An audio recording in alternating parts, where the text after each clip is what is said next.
Oh, it really could, Carolyn, and we will have to keep watching it. So absolutely. Now, one of these rulings affects Detroit, which is still in the review process, but the other knocks the emergency manager for Highland Park Schools right out of a job.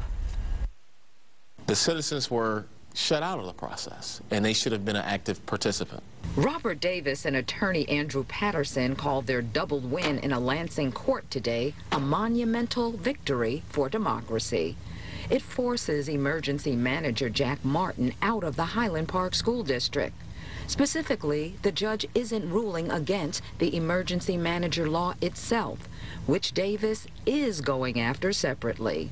This ruling nullifies the appointment because the review process that led to it violated the Open Meetings Act. Here's a comment from the state.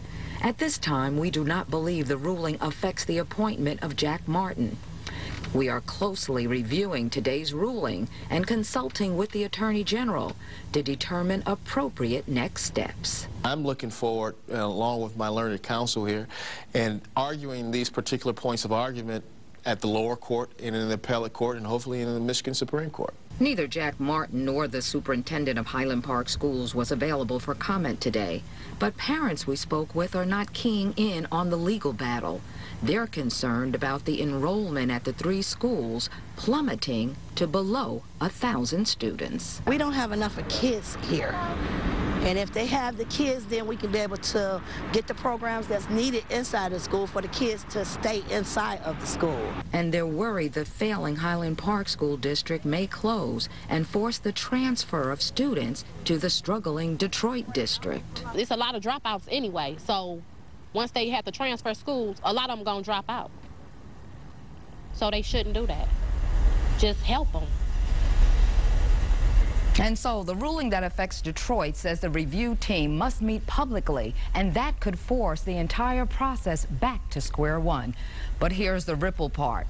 With the Highland Park School EM out, pending appeal that is, other cities and districts like Ecorse, Pontiac, Flint, and Benton Harbor could have their EMs ousted as well.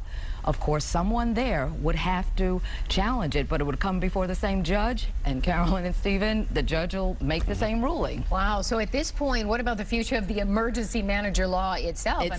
Which is a totally separate thing, separate but related. Well, right now, Davis, along with one of the ASME locals, you know, they've been collecting all these signatures. They believe they have more than enough.